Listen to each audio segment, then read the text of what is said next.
Just before you start, it started.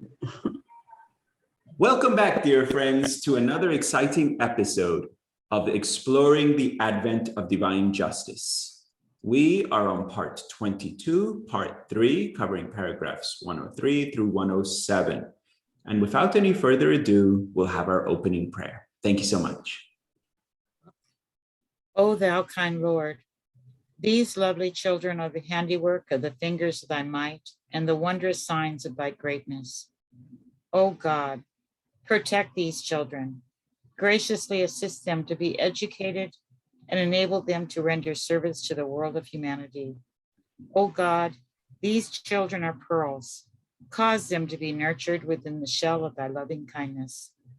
Thou art the bountiful, the all-loving. Abdu'l-Baha.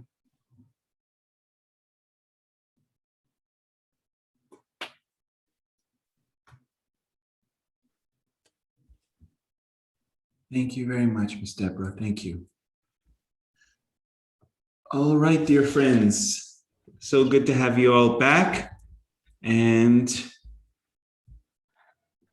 let us resume our session. So let's get back into it. Okay. Here we are, dear friends.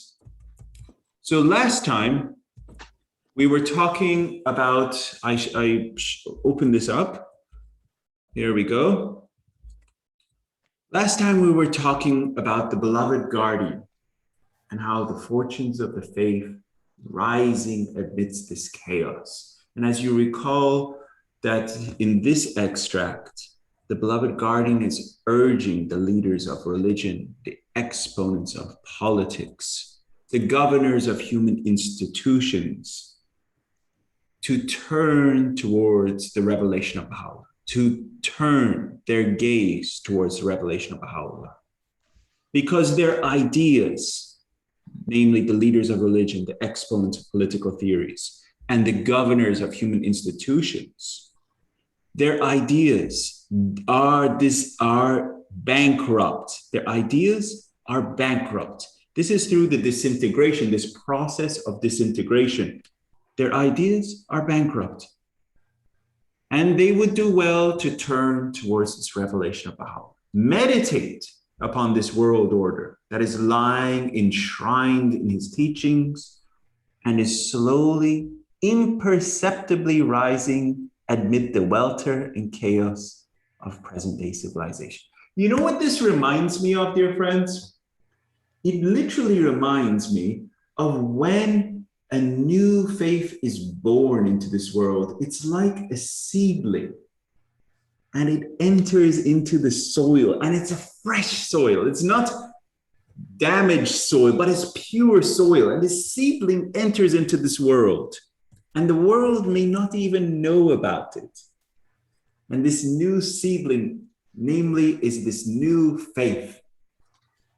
And this little new seedling slowly is growing. The institutions, the community of the most great name is slowly maturing, and that seed is emerging, and eventually it turns into a sapling.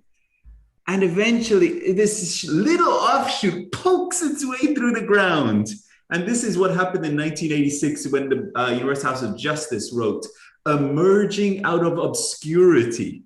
So finally, that little offshoot pokes its head out of the ground and just is looking around. And we think we're only now 170 some odd years, and with 200 countries and with all the national spiritual assemblies around the world, we're thinking, wow, this Baha'i community is quite amazing. Granted, yes, the message from Baha'u'llah is unparalleled. The Universal House of Justice, infallible, divinely protected, but we are so nascent as a world community. And even in the aspect of practicing what His Holiness Baha'u'llah, Abdu'l-Baha, the beloved guardian, has called upon us to do, that we are still in the stage of that little sapling. And when the beloved guardian is being so loving and kind and saying we're reaching this level of adolescence, we are still this little offshoot poking our head, through the ground. Our institutions are still needing to grow the leaves and mature, and then all the three protagonists that the Universal House of Justice is talking about in this day, the community, the institutions, as well as the individual, need to collaborate and walk together in this path of service. So really, we're still in a very, per se, infantile stage of development in the Baha'i world community. And granted, all the things that we've talked about up to so far, namely the maturation of the individual, namely the rectitude of conduct, the chaste and holy life, and freedom from all racial prejudices. And what is all that for? The success of all teaching plans, right?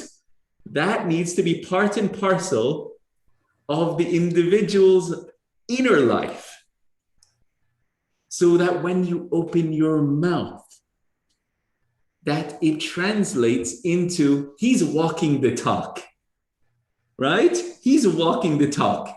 He's not just, he's making it up. He's just, because his character matches what he is saying. His character is matching what he is saying. He really is an exponent of what Abdu'l-Baha is talking about, because he is truly, when I think about a Baha'i, and I haven't met a whole lot of Baha'is, but yeah, that person is really an incredible person. And there's something different about that person.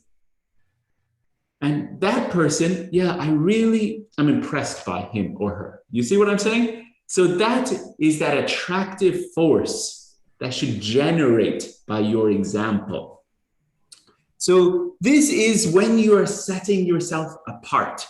And this is what is the beloved guardian in this extract was talking about, that the spirit has died in these past ideologies of the past religions, politics, and human institutions. This is part of the disintegration. And in the new life is now being planted into new soil. It cannot be planted in the old soil because that is dead. So there's a parable called the new wine has had to be into a new pigskin. It is from His Holiness Jesus Christ. You cannot put old, wine into an old pigskin. So the new wine has to be put into a new pigskin. And so the reality is this new revelation has come, and it is now being placed into the good soil. This is the new world order of Baha'u'llah. So this is talking about this building of a new race of men and this process of integration, disintegration. And this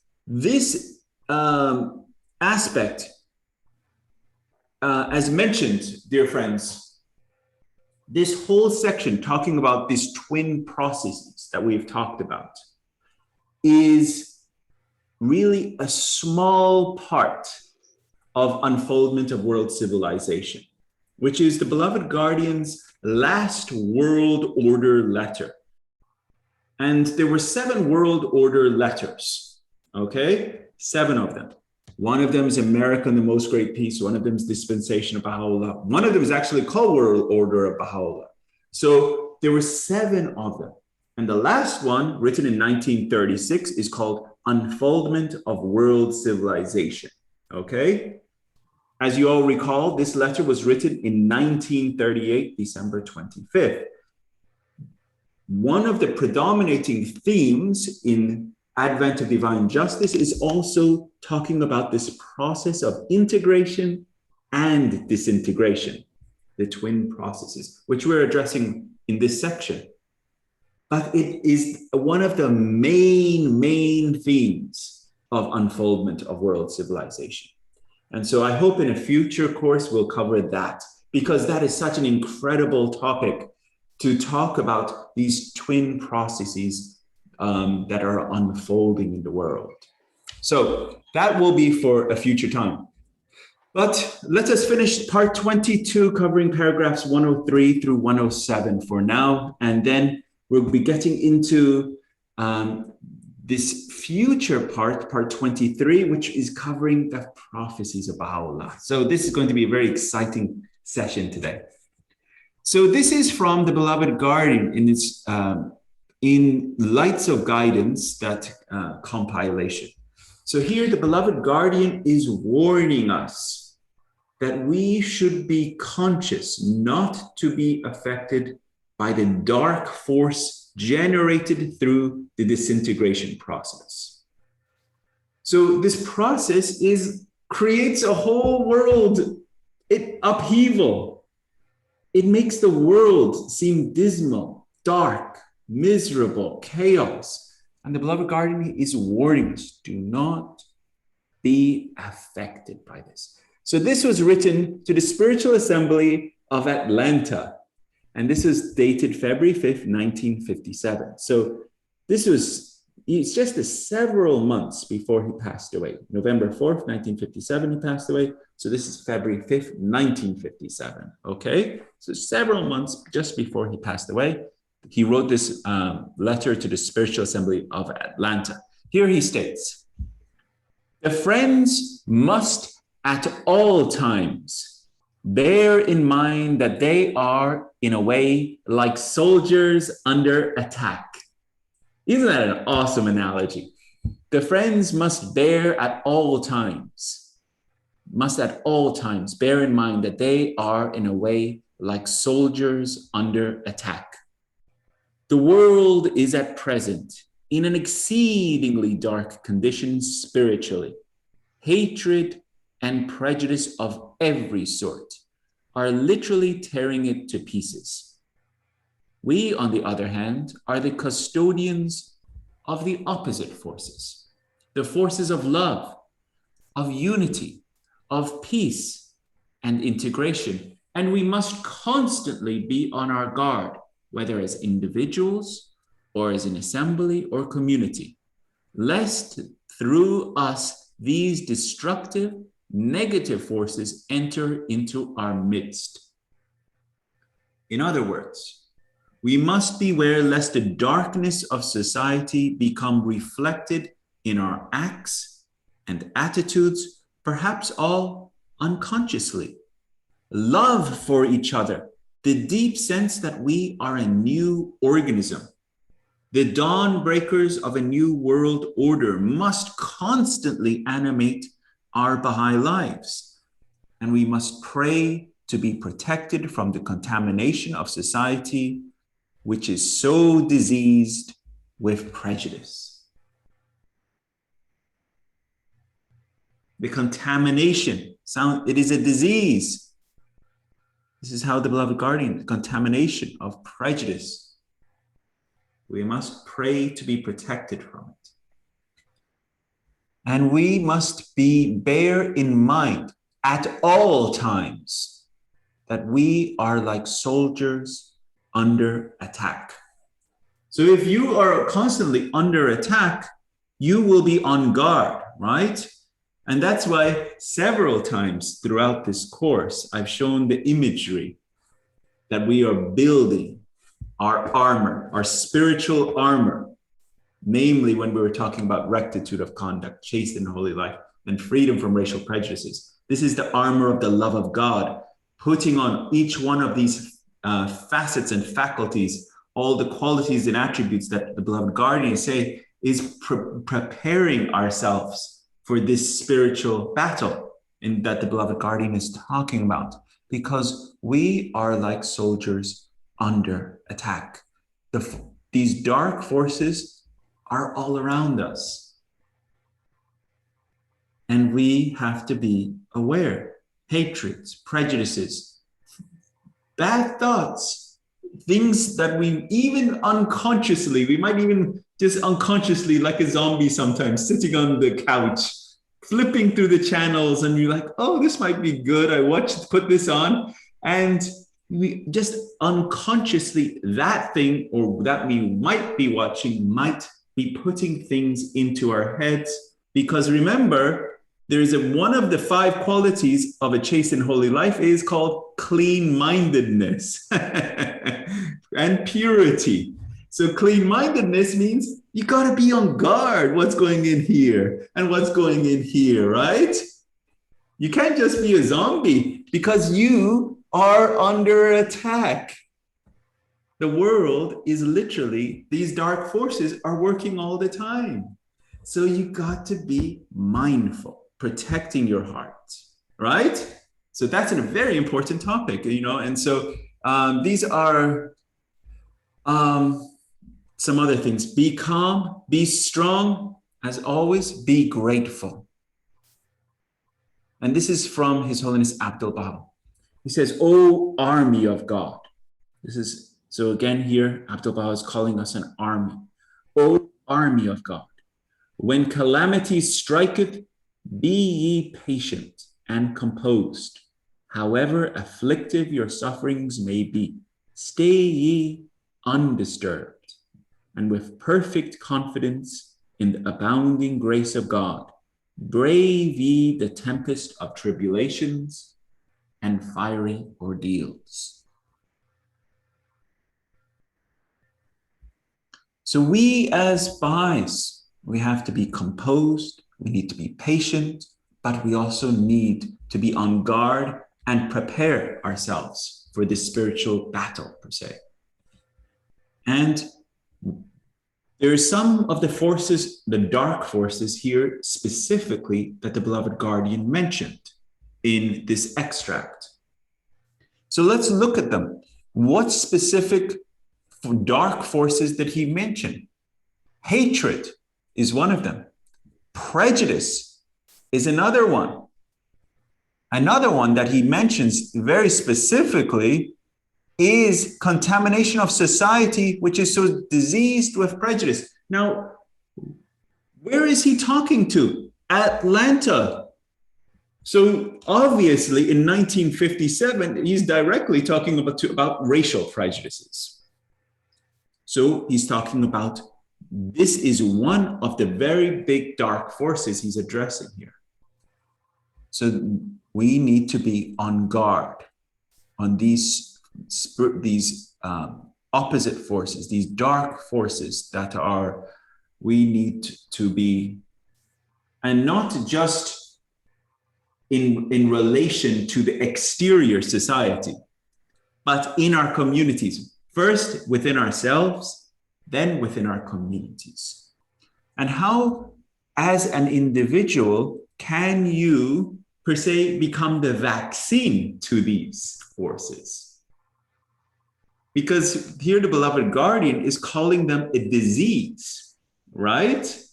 So how can you be the counter agent to these dark forces?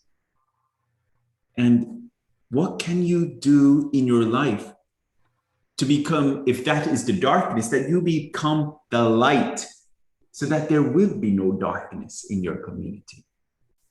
You see what I'm saying? That you shine so bright that the darkness is gone.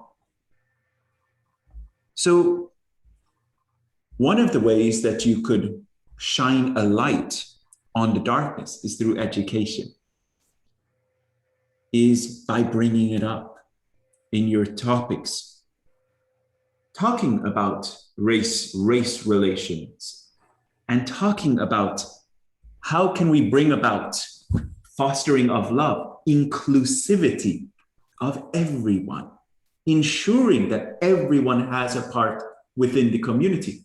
If you have an African-American brother or sister in your community, in that sense, are they being included? Are they being loved? Are they participatory in every, because remember, I could pull the code straight from Advent because it's right there. And it's Advent of Divine Justice. The Guardian says categorically that they should be in every single place, in every single event, and then he goes and he says, young and old, black or white. And you know it because we've covered it, dear friends. But my point is, are we as a community including lovingly, genuinely including. And the beloved guardian very carefully and very categorically says, and this is something I want to stress, we should be very careful not to be patronizing. Patronizing is when you invite them in, but you have an attitude of superiority. And we should be very careful. And that when we are doing our loving inclusivity, that we don't ever have that attitude of, we're doing this because, we're just doing it, but, is it having an attitude of, I'm better than thou? And that, my dear friends, is we should be very cognizant and aware of our actions, our motivations, and we should be following the guidance of what not only the beloved guardian, the supreme body, as well as His Holiness Abdul Baha, Universal House of Justice, has been calling and instructing us to be doing from day one, creating a loving, inclusive community. So this is really our prescription. This is how, as a Baha'i community, we will be set apart from anyone else in the world. And this is,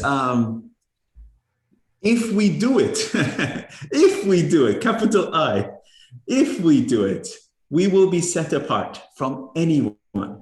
And that's why it's called a long and thorny road, because it's beset with challenges and pitfalls and reverses. And I was reading Citadel of Faith, and this is another incredible, this is a period of letters that the beloved guardian wrote. And there's an extract in Citadel of Faith, and you all recall that extract in Advent to Divine Justice we read earlier. It says, long and thorny road beset with pitfalls, right? In Citadel of Faith, there's an extract that says, long, thorny, and tortuous road. So he adds another word, tortuous. So yeah, it's not going to be a fun, merry hop, skip, and jump, this path that we're going to be treading towards this eventual spiritual destiny of America. So it's going to be tough. And here in that extract, the beloved guardian says it will be beset with not only trials, tribulations, but reverses. So that is another word that is there. So we may think, oh, we're making progress. We're working really hard. But the beloved guardian says we'll also be making reverses. So at times, we will be beset with these challenges of moving back. So moving on. This is one of the most awesome extracts, and you've all heard, I believe it's Devin Gundry singing this. Armed with the power of thy name, nothing can ever hurt me. And with thy love in my heart, all the world's afflictions can in no wise alarm me. So when we were talking about these challenges of what is going on with these processes of disintegration, we have to put our whole trust in Baha'u'llah, our whole trust, and armed with the power of his name. And this is really the example of these early pioneers. These early pioneers, they put their whole trust in Baha'u'llah, in Abdul Baha. When Abdul Baha wrote those tablets of the divine plan and said, go forth, they put their whole trust in Abdul Baha. And I share this 2-second anecdote. My mom, my little ones call her Nanu, and Nanu asked my oldest daughter, Ella, asked her, Ella, who are some famous Baha'is? And she said, Ella Bailey, because she's named after Ella Bailey. That's so she says Ella Bailey. And so I asked her, I was like, Ella, who is Ella Bailey? And she's just turned 7 years old. So I said, who is Ella Bailey?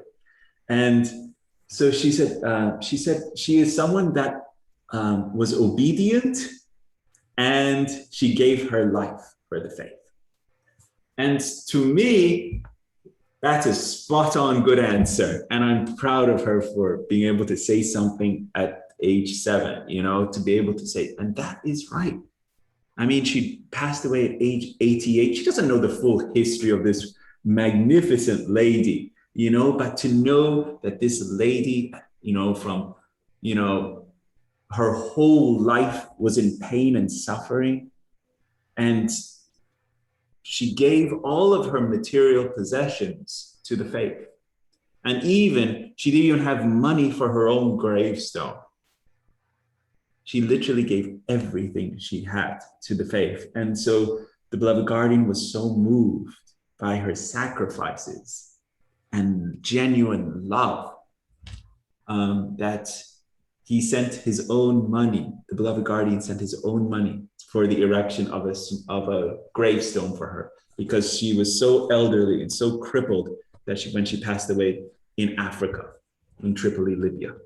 So that was just a small anecdote, but I wanted to share that because that individual, Ella Bailey, these pioneers, these were so filled with the love of Baha'u'llah that they were just moved, and they were armed with the power of thy name. And this is a very powerful thing, armed with the power of thy name. Now, when you think of armed, you think of a weapon, right? So prior, we were talking about the friends must at all times bear in mind that they are soldiers under attack. So what should you be armed with?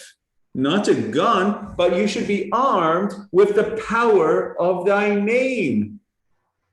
So the having that name, Baha'u'llah, that is your greatest, per se, your greatest weapon, the greatest defense, the greatest thing to come to your aid. Because when you call on him, the whole concourse on high rushes to your aid. So that, my dear friends, is what we should be calling upon. So carrying on, dear friends, we have just a few more slides in part 22, paragraphs 103 through 107. These two processes of integration and disintegration have been accelerating day by day since the time of the beloved guardian Shoghaifat. And as mentioned earlier, the process of disintegration is rapid. And in that visual imagery, I had the picture of a rabbit. And the process of integration, I had a picture of the tortoise, slow and steady, which is namely the steady growth of the Baha'i community. So, but this process of disintegration has been accelerating day by day and resulting in the deepening of crises facing humanity, but consequently also the advancement of the faith and its institutions. And this is from the Universal House of Justice, the Supreme Body. This is dated April 27th, 2017. And this is written to an individual. The features of the disintegration process in the context of the society we live in are described. One of the current features of the process of the disintegration of the old world order manifest in the United States is the increasing polarization and fragmentation that has come to characterize so much of political life and social life. There has been a hardening of viewpoints, increased incivility, and unwillingness to compromise or even entertain differing perspectives, and the tendency to automatically take sides and fight. Science and religion, two great lights that should guide human progress, are often compromised or swept aside. Matters of moral principle and questions of justice are reduced to intractable liberal or conservative viewpoints, and the country is increasingly divided along divergent lines. What a brilliant, astute observation of the supreme body, universal of justice. And this is so true. I mean, from every aspect that everything has become polarized, everything has become divided, everything is, you name any subject, they say, oh, that's political. But it's not a political subject. But it becomes partisan. You take once, you say, for example, vaccines, they say, oh, that has become a political viewpoint when even the medical community is promoting it. And it's straight from science, they say, oh, that's partisan. You're taking a side. And it's like, what are you, I don't understand how things have become so politically motivated and become so divided. You see what I'm saying? And this is how it has become very divided in the United States of America, especially. But granted, many countries are also accelerating in this disintegrative process. But as with many things, the United States takes the lead on this. And this is the Supreme Body writing to an individual and specifically talking about the disintegration in the United States. Any thoughts here, or we're ready to move on?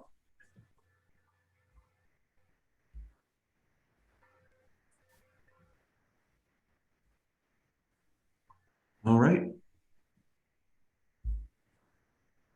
So in the last paragraph here, in paragraph 104, the beloved guardian is now thinking of the future, okay?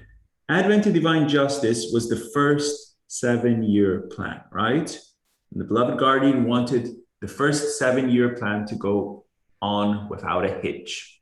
That's why he laid out his 3 weapons, namely the rectitude of conduct, chaste and holy life, and freedom from all racial prejudices, so that those spiritual prerequisites would be laid out, and those would be for the success for all teaching plans. But the beloved guardian didn't want it just to end with the first 7-year plan. He has a vision, he has a plan. He wanted to eventually release other plans. So in paragraph 104, the beloved guardian now refers to the first 7-year plan as the initial stage in the implementation of the tablets of the divine plan. And what? A stepping stone to the accelerated expansion of the faith in the 2nd century of the Baha'i era. So he's just saying this is just a stepping stone and just an initial stage into the implementation of these tablets of the divine plan. Okay? And in paragraph 105, the beloved guardian, he cites His Holiness Abdul Baha, explaining that the full measure of the success of the North American Baha'i community is still unknown. And Abdul Baha hopes that the community in its worldwide efforts will be successful as it has been at the home front. He then promises that when the American Baha'i community takes the message of Baha'u'llah to the far corners of the earth, as far as Australasia and the islands of the South Pacific, it will find itself securely established. Okay, pop quiz. Who took it to Australasia? Who took the faith to Australasia? We covered that. Anyone remember?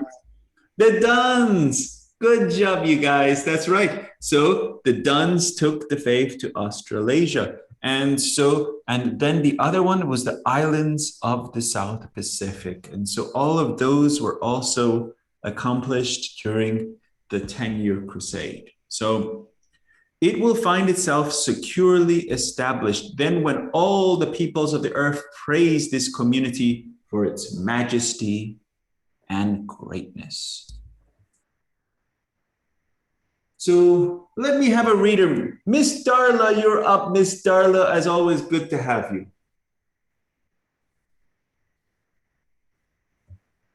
The beloved guardian continues his theme in paragraph 106 and 107. He stresses that the North American Baha'i community should not remain content with what they achieve in the first 7-year plan, as it would be equivalent to a betrayal of the trust placed on them by His Holiness Abdu'l-Baha. The American Baha'is, he is confident, will not permit such vacillation, failure, or neglect. Beautifully read, as always. Thank you. So here the beloved guardian is saying we should not remain content with what we've achieved. And he is saying, do not rest on your laurels. This is a very common saying. And how many times did the beloved guardian earlier praise the North American Baha'i community? All of its achievements. In fact, the first opening of Advent to Divine Justice praises this North American Baha'i community, all of its achievements. Then later on, again, the beloved guardian praises all the North American Baha'i community for its heroism, for its victories, as well as the sacrifices of all the pioneers. But then in paragraphs 106, 107, the beloved guardian is saying, do not rest on your laurels. And this community has had laurels, it has had victories, but it says, do not rest. Because if you do, what will happen? You will be betraying that trust that is being placed on you by His Holiness Abdu'l-Baha. You will be betraying that trust that Abdu'l-Baha has placed upon you. And I don't have my World Order of Baha'u'llah handy, but in the last paragraph of America and the Most Great Peace, and in the last paragraph of America and the Most Great Peace is a very powerful statement.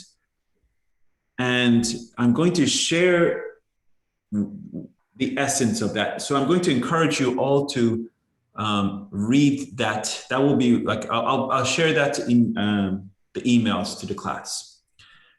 In the last paragraph of America and the Most Great Peace, the beloved guardian is saying, if, capital I, if the American Baha'i community fails in its duties, this America's spiritual destiny, it will fall to another country. It will fall to another. Because what it's saying is here, if the North American Baha'i community rests on its laurels and in essence betrays the trust that has been given by Abdu'l-Baha, this duty, this honor that Abdu'l-Baha has given to the American Baha'i community will fall on another.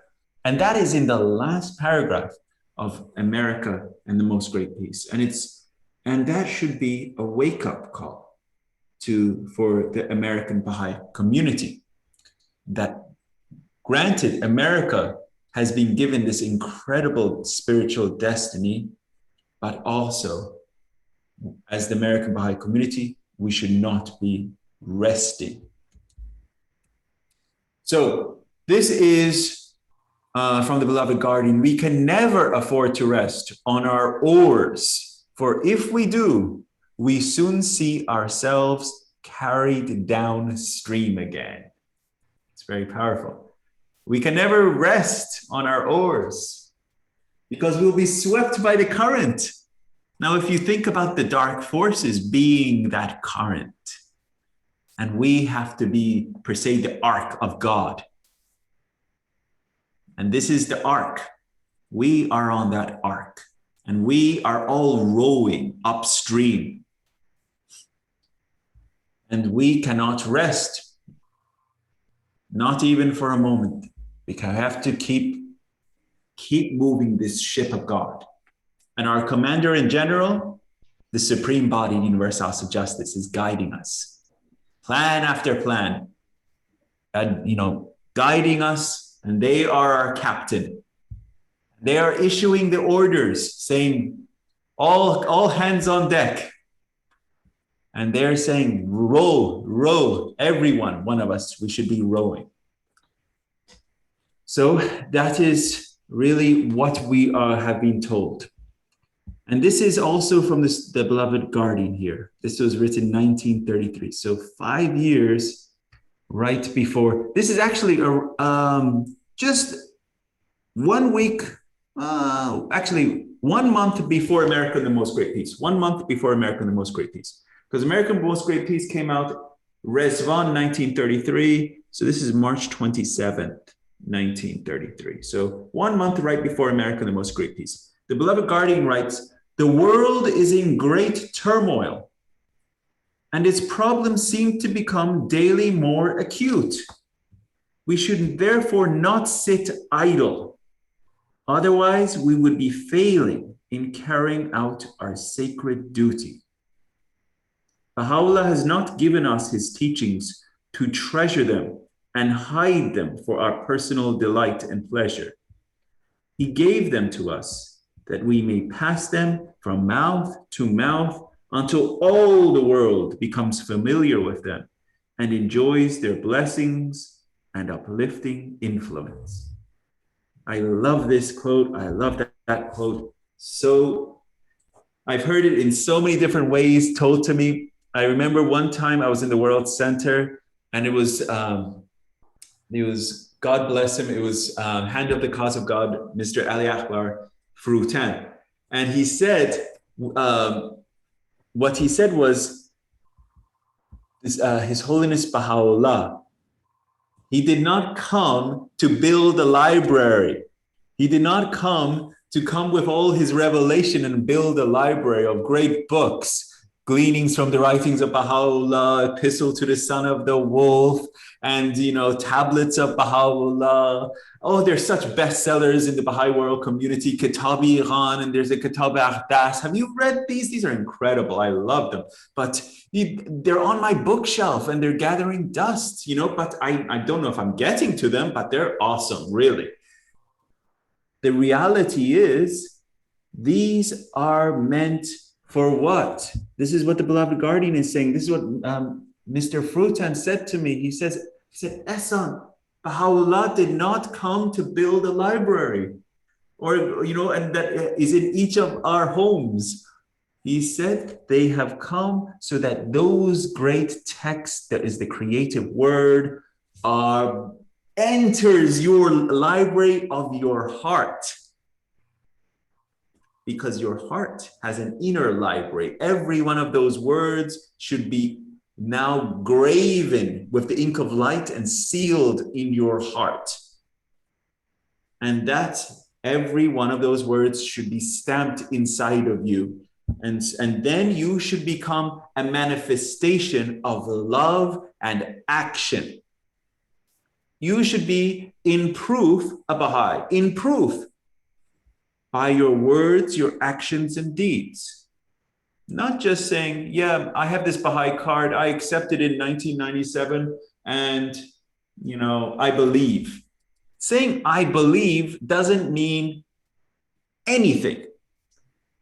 It doesn't mean anything unless you do it. So that is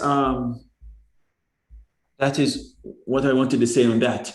So this is, I think it's my last slide. So this is now talking about the developing of the Baha'i administrative order. And this is it's a very, very, very, very small section that I've put on Beyond Separate Plan. When we get into dispensation of Baha'u'llah coming up in 2022, because we're getting to the tail end of this year in August. In 2022, when we get into dispensation of Baha'u'llah, you will see what this administrative order is. and how it has become from the seed that the blessed Bab, when he brought it to Baha'u'llah, to Abdul Baha, to the beloved guardian, to the ministry of the custodians, so lovingly and gently guiding it and presenting it as a gift to the supreme body, Universal House of Justice. It is this unfolding covenant. And then the organic evolution of the administrative order, that it's not just like, oh, it finished with the supreme body, Universal House of Justice, and that's what we got. No, it's been still and continuing evolving. We had continental counselors. We've had auxiliary board members. We've had assistants to the auxiliary board. Now we have regional councils. And now we're having all these cluster agencies, which is another development within the administrative order. So this evolution of the administrative order is continually progressing. So that will be something that we'll be exploring in much greater detail in Dispensation of Baha'u'llah, because this is all part and parcel of the development of the administrative order of Baha'u'llah.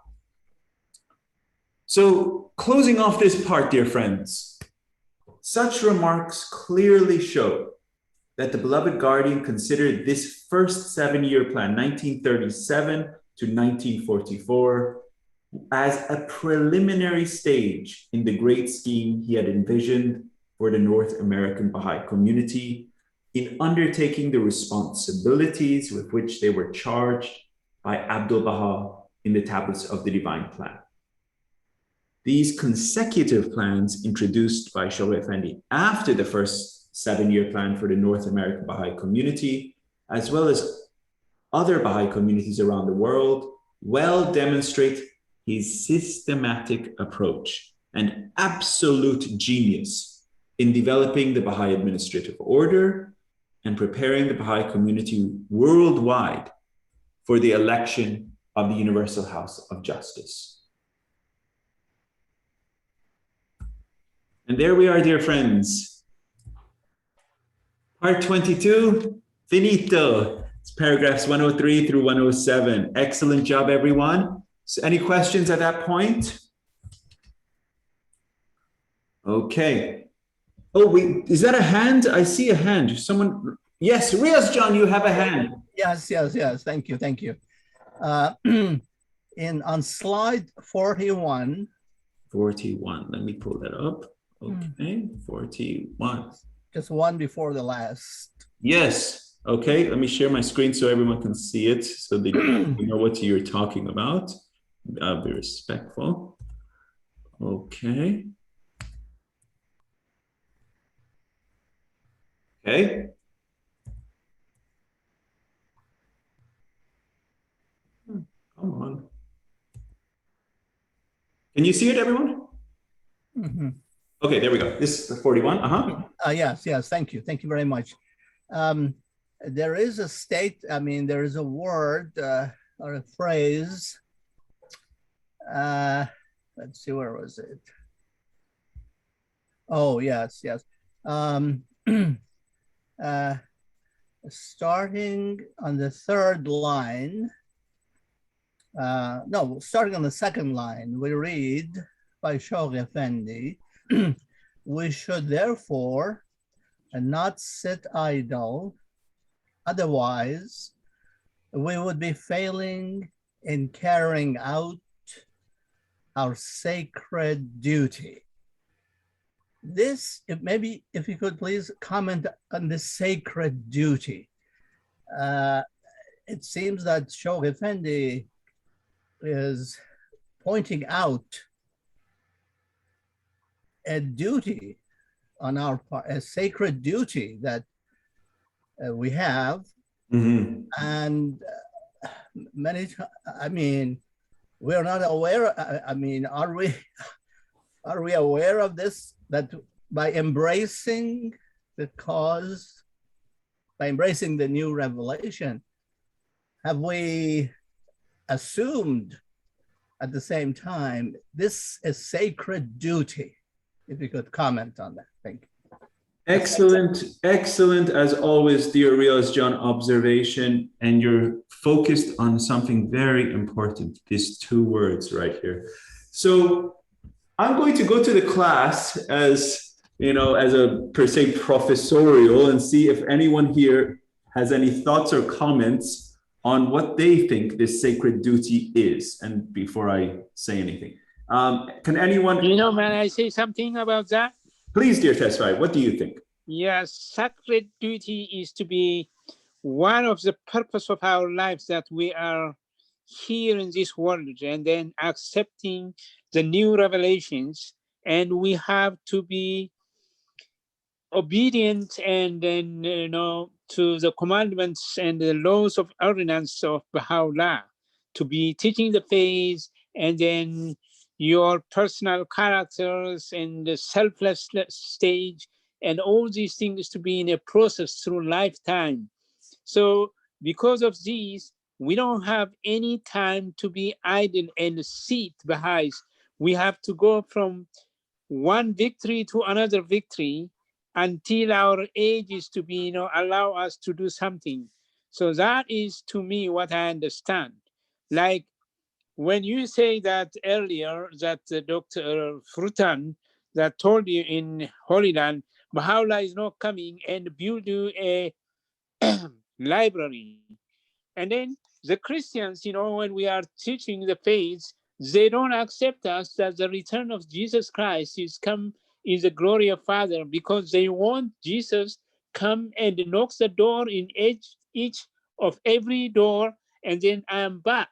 That's what they are expecting, which is very hard to understand. But when you ask them, how would you accept Christianity, say from family and parents, as if it comes like a inheritance from the bloodline, but it is very hard. So when you become Baha'i, it's a very different. Always you have something to do. So we don't have any rest. And this world is our stage, and we are the actors. We have to act all the time, from victory to victory, from the cluster to the cluster and everything. That's what I understand, but I don't know what you are going to comment on this. Thank you. Let's go to Miss Deborah. Thank you. Our sacred duty is to teach the Baha'i faith.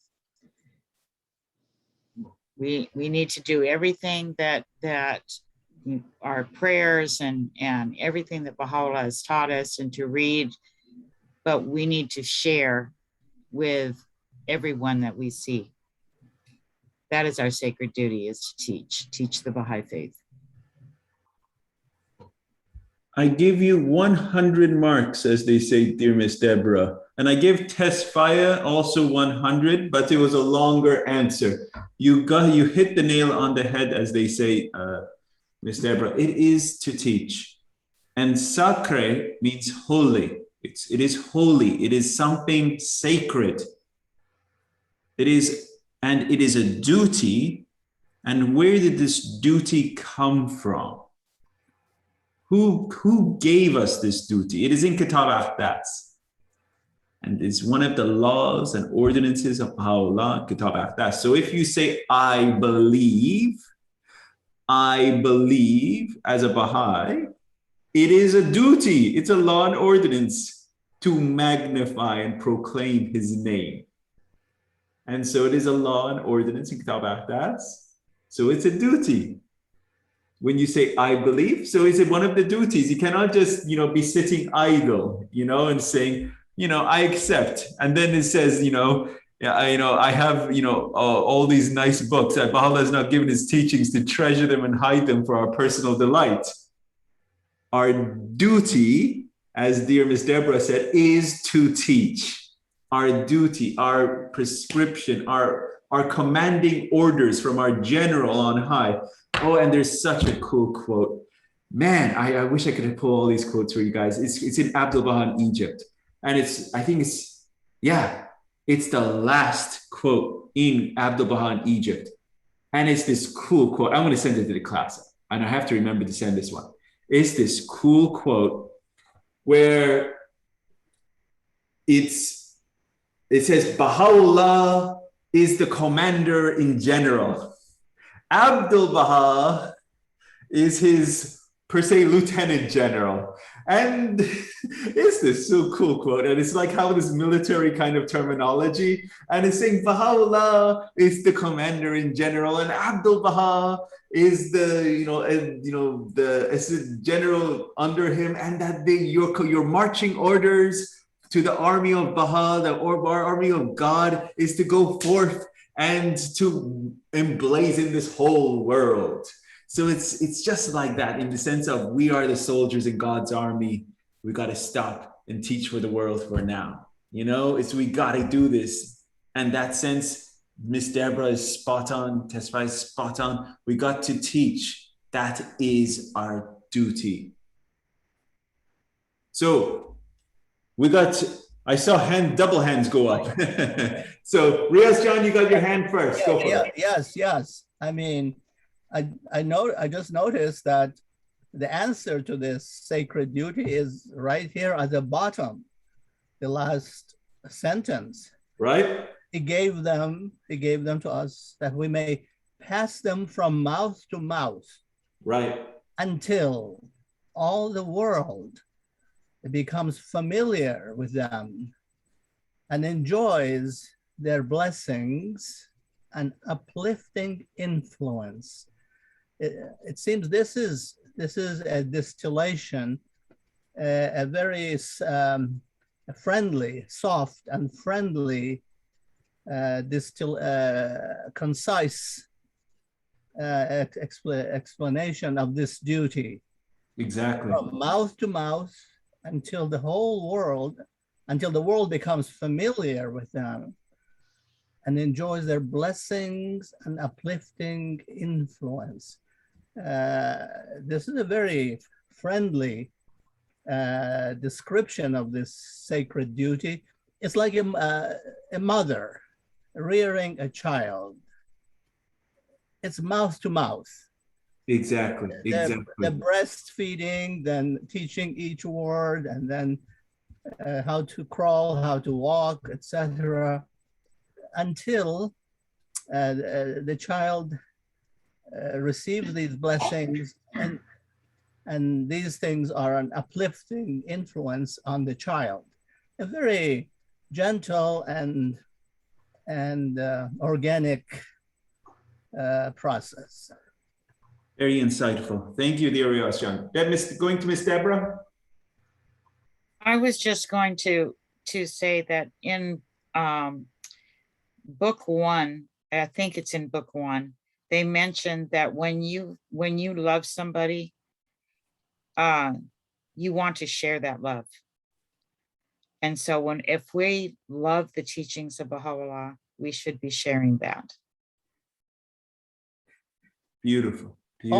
Also, I think, as you mentioned in the Aqdas, Kitab Aqdas, I think it's towards the beginning, the first duty is to recognize the manifestation of God or the divine revelation. And then the second is to, to implement the laws, abide by the commandments. So exactly. Recognition and then implement the commandments. So that is called the twin sacred duties. So they go hand in hand, the recognition and following obedience of the command. So you cannot have one without the other. You can say, I have recognized, but I am not following. So they go hand in hand. So that is, as dear Riaz-Jan, that is in the first extract of Kitab Aqdas. You're absolutely spot on. And as dear Deborah said, is when you fall in love with something, you cannot help but share it. And so this is, we all have read the 7 Valleys of Baha'u'llah. And so as we are undergoing this spiritual journey, all of us, we're at different parts of our journey. And one of the stages of this journey is the stage of love. And the first stage of this love is search. And that search is the acquisition of knowledge and bringing this knowledge within our minds. So that, remember, in Gleanings from the Writings of Baha'u'llah, it says, first and foremost, teach thyself. So this knowledge and bringing it in. And in the first extract from Kitab-i-Iran, it says, no man can attain the shore of true understanding except that he leave all his, per se, biases. Now I'm, using my own words, but it says that he has to leave all his biases, all of his own prejudices, per se, on the shores, because he cannot attain that ocean of true understanding if he has his own, per se, mental and luggage. He cannot attain to that shores of true understanding. So you have to, per se, once you eventually have started working on acquisition of knowledge and search, then that the connection from here starts to reach here. And once it is reached here, that little thing called the heart starts beating, that love, and starts connecting. You say, the feeling of love with the Baha'u'llah, the messages is, it's beautiful, the messages. And the more that you fall in love with the messages, you cannot but help read them more and thirst for them. And there's so many wonderful hidden words. It says, I am like, in a desert, and I am thirsty for the word of God. I am thirsty because you're just wanting to the downpour of the rain of these writings, and you cannot wait to read them. And that's how we should be, dear friends. We should be like spiritually thirsty, rushing, and to read them more and more. And then, not only should we be thirsty for it, but we should be such a lover that we can't help but promote it. We should become almost a mad lover, as they say. We should be so infused with the love on writings that we cannot help but tell everyone about it. You follow? So it's just like, and that reality is that the beloved guardian is saying, we can never afford to rest. We cannot. The world is increasingly dark. How many times have we read this? How many times? So many slides. The world is getting darker and more despair every day. And if we do not open our mouths, share. I share this last anecdote to close off part 22 and checking my time. We got 15 minutes to jump in, start reading part 23. But I share this last anecdote because this was so startling, and I may have shared it in a previous session. But this one, as they say, hit home to me, and I will always remember it all the days of my life, unless I get afflicted with some brain disorder. But the point is, I was serving at Bosch Baha'i School, and when I was there, I saw a video of a Baha'i that had passed away. And this Baha'i, when he came back, had a near-death experience. When he came back, he was videoed and asked what happened. And he said, I saw my whole life. And it was like that. The whole life flashed before him. And what really struck him at that point in the video, and that when I was watching, and what I always will remember, he says, in the video, I saw several people that I thought I really cared about. But they were my friends. I knew them my whole life. But I never shared with them the message of Baha'u'llah. And they do not know about it. And I died, because he really did die. And he's now came back, and he's in the video. And he says, and I cried for 3 days because I I wasted that opportunity. And he said in the video, he says, I cannot. This is my second chance to go share, because that was a wasted opportunity. Because God knows everyone that you think is a friend in your life, they will come and visit you when you're gone. And they will say, why did you not share this message with me? You knew about it. Remember that slide I shared with you? It says, why are you keeping this treasure to yourself? Why are you keeping this treasure to yourself? My mom gave a very powerful talk. You all have seen my mom in these sessions. My mom gave a very powerful talk when I was very young. I was serving at Bosch, and my mom and my dad were very often going to Bosch and giving talks. My mom gave a very powerful talk. It was a session called Life After Life.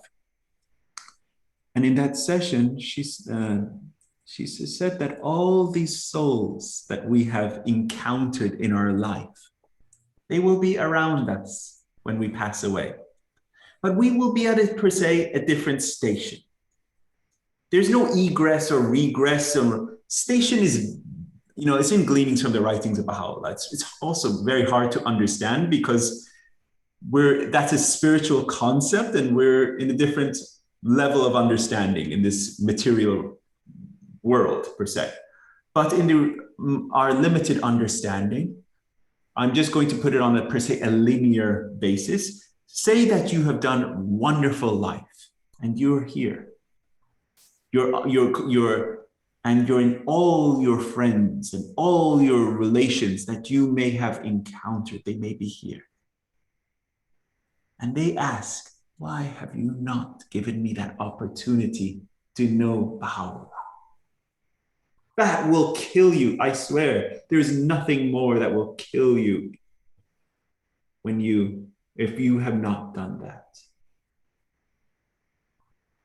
That reality, because all things will be made known when you pass away. All things will be made known. There's no secrets in the next realm.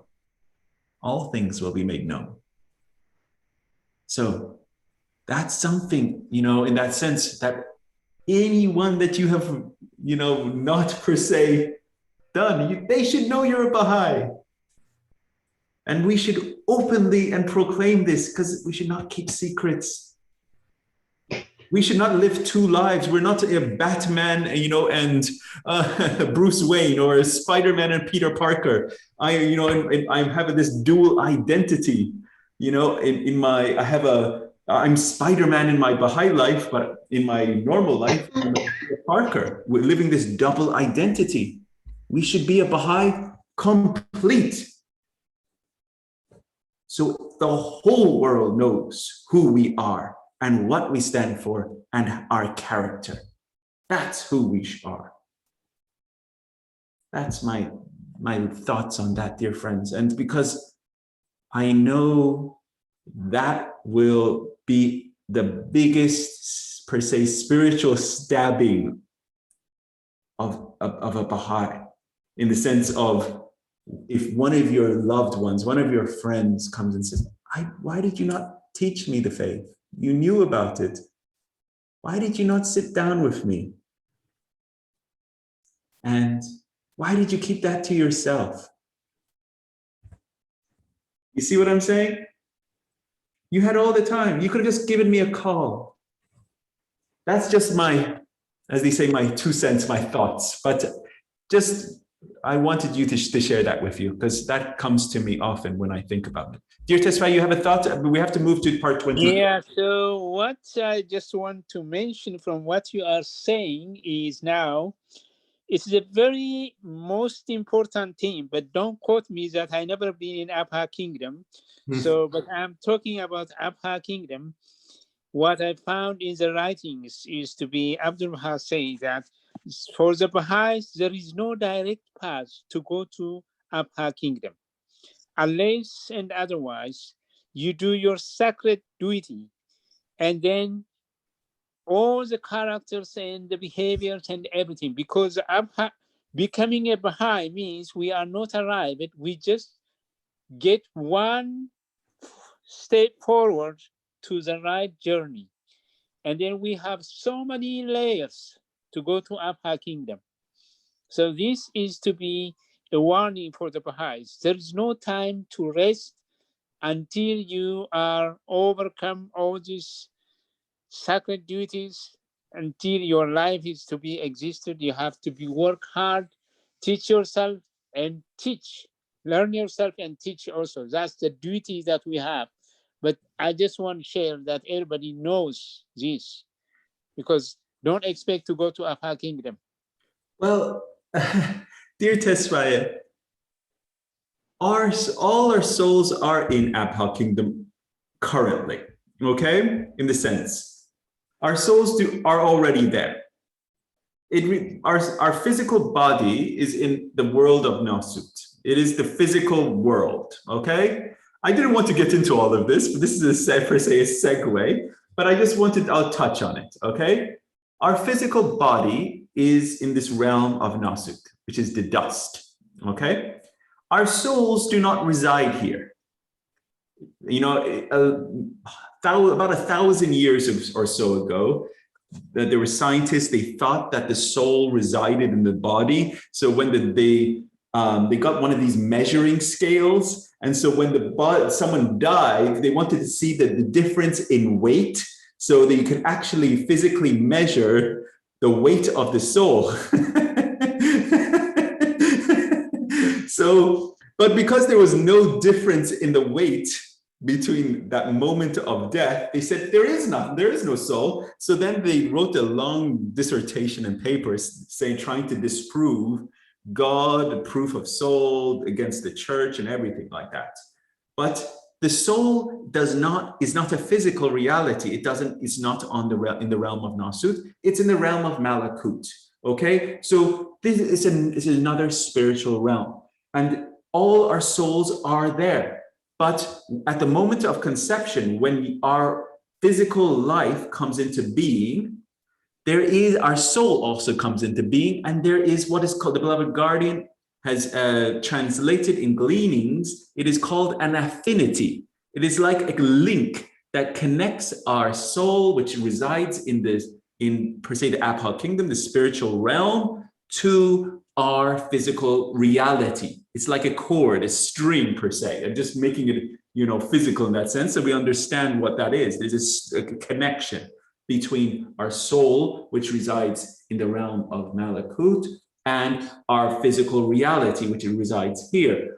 When we die in this physical world, or with that, our body returns to nature, returns to the dust, but our soul, which is already in the realm of Malakut, continues forever and will ever get closer to our Creator. And this is all in Gleanings from the writings of Baha'u'llah, very clear and in that sense. But there is only so far that you can progress, okay? And that is also in Gleanings. There is a point, and that point is Sadratul Muntaha, which is the tree beyond which there is no passing. And that is the point and threshold of the manifestation of God. And so eventually there is only so far that you can approach. And that is eventually the furthest of the furthest of the furthest, the furthest, the furthest is eventually reaching this state, the threshold of Baha'u'llah. And that is Sadratul Muntaha. So, but the point of all of that is, why I brought that up, is our souls per se are already in Abha Kingdom. And we are, our physical reality is here. It's just right now there's a link between them. When we pass, our soul will continue there. Okay? But why I brought that up is because why are we here? It is so that we per se can catapult as fast through all the worlds of God. Okay? And ever get closer to, per se, our Creator, our lover. And I behind me is a painting. It is, per se, I'm the painting in that sense. I'm the painter, and that is the painting. The painting should be in love with the painter. Love it. This painting should love me because I created it. It should say, oh, painter, you have done everything for me, every stroke and every brush and every, dot and every, color of choice and this painting should adore me. And vice versa, in the sense that we are the creation of the Lord. We are the painting and he is our divine painter. Everything we should be thankful for. Everything we should be grateful for. And how many extracts have we seen that even in good times or bad, we should be grateful. And the reality is, we've even seen in part 16 that these tests and tribulations and sufferings are for our benefit. So we should be grateful for everything because the painter knows what's good for the painting. It has a different vision. And so all of that, all of this, dear friends. So any other thoughts? You know what? You said very well, but what I read, in the Paris talk, what Abdul Baha saying, that he say the Baha'is are to be going into Upper Kingdom only by the grace and bounty of God, not by becoming Baha'i, to go directly. There is no direct path unless we overcome the sacred duty. What you are telling about Sadratul Muntaha and all these things written in the gleanings and everything, I know about those things. But in addition to that, when he say like that, that means there is some implied meaning behind these phrases that he mentioned it on purpose. That's why I just try to articulate to you, but you explain it that way, but I don't know the reality of that really. It's a little deep. No, you're absolutely right, dear Tesfaya, in the sense of there is so much to the spiritual importance and sacredness of teaching that I think the Universal House of Justice has issued, I think, 4 compilations on teaching off the top of my head. There's the gift of teaching, the individual in teaching. There's, I think, 4 compilations just on the importance of teaching. And I encourage you to go, they're all on the internet and they're also in the compilations of compilations. There is the one that the Universal House of Justice did one for pioneering in teaching. There's the spiritual importance and sacredness of the duty of teaching, and tying it to when you're talking about when you pass away. There's so much we don't know about when we pass away, what is going to come, and really it is all up to him where we are, what our station is, what we have accomplished. I remember this, I share this last thing because it's already at 8:30, dear friends. I share this last thing. This was another anecdote coming from that video, and because there were so many people sharing their moments of passing away in this video. And this video, it was a doctor that passed away. And this doctor had saved thousands of people's lives. And he thought he was very important, very big shot, and had done many good things in his life. But lo and behold, his entire life was all fuzzy. Kind of, like when you have a bad reception on a TV, it's all fuzzy. And that's what his whole life was. And there was only a few moments of being vivid and clear. And those were the moments that he had done something of worth. And those few moments, one of them was he did a home visit. This is the term before it was called home visits. But he had actually, someone had, called, and he actually went to their home And he had actually done a home visit, went to someone, showed love and care to someone, and sat down and talked to them genuinely with love. That moment was very vivid in his life. And he had totally brushed it off. And he didn't even use, he was so surprised that moment was very bright in his life. And he sat down, and in the video, he said, I could not believe that one moment was brighter than all the moments in my life. And he said that my whole life didn't mean much. But that one moment, Abdu'l-Baha thought that moment meant something. Now we have to think about, what are we doing in our lives and how can we shift them to what the Supreme Body wants us to do? Because this is our divine agency for this day and age.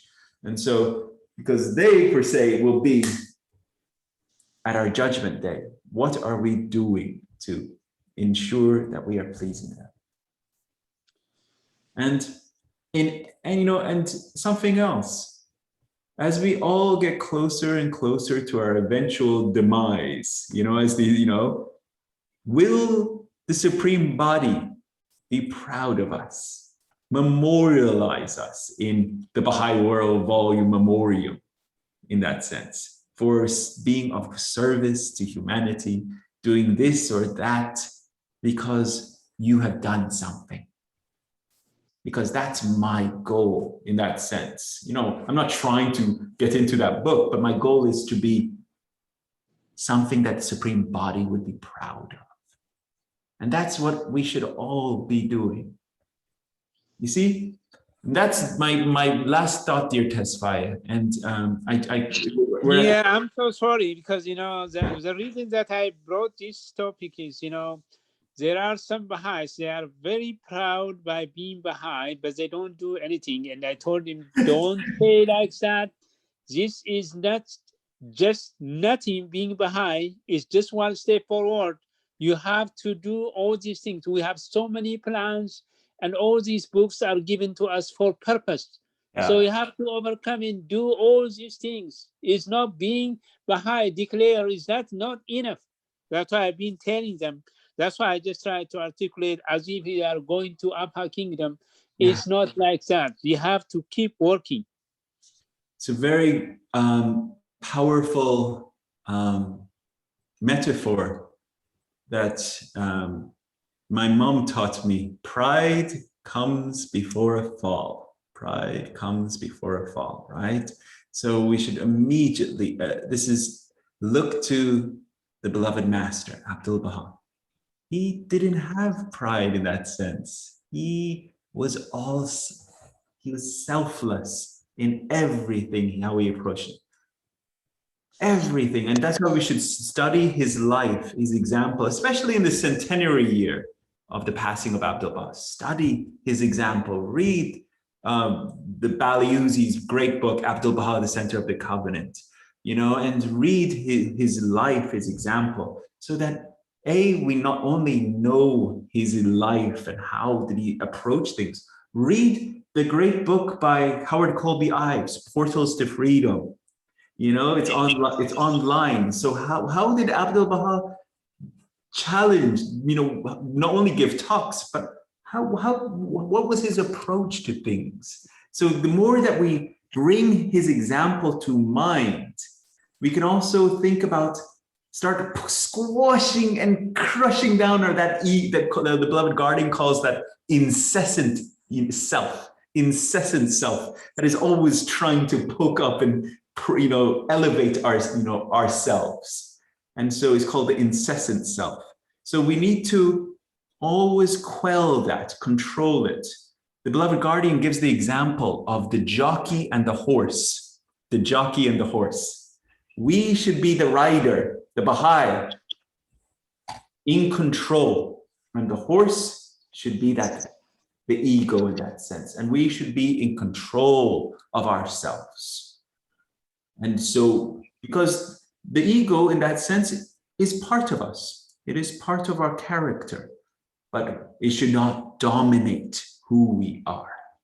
And we should be in control of our lower and carnal instincts. And that's talking about, about the chaste and holy life, rectitude of conduct. We should be in control of our entire being and be in sense of being that jockey. Follow? So that's an example, and being able to control all manifestations of our life and being able to champion any obstacle that comes in front of us. Dear friends, we are at 8:37. We're past, as they say, time for the allotted, and we didn't cover per se that much in actually the session today, but we had wonderful discussion. And next week, we're going to get into one of the longest reading sections in the whole Advent of Divine Justice. This is covering paragraphs 108 through 115, I think off the top of my head. Let me double check that. Yeah, 108 through 115. Man, I'm pretty good at this. So 108 through 115. And this section is covering the prophecies of Baha'u'llah. Okay, so that's your homework, dear friends. I'll send that out to the class, paragraphs 108 through 115. And we're going to be covering the prophecies of Baha'u'llah in our upcoming section for next week. Okay, any questions or thoughts on today's class before we have a closing prayer?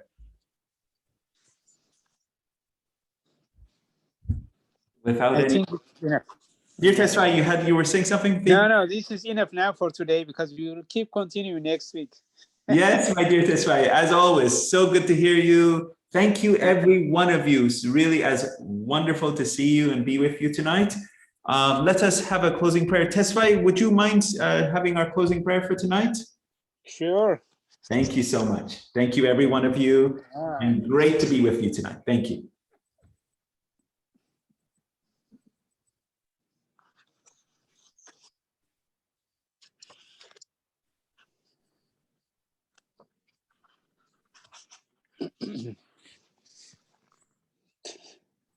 I beg thee to forgive me, O my Lord, for every mention but the mention of thee, and for every praise but the praise of thee, and for every delight but delight in thy nearness, and for every pleasure but the pleasure of communion with thee, and for every joy but the joy of thy love and of thy good pleasure, and for all things pertaining unto me, which bear no relationship unto thee, O thou who art the Lord of lords, he who provides the means and unlocks the doors. The Bab.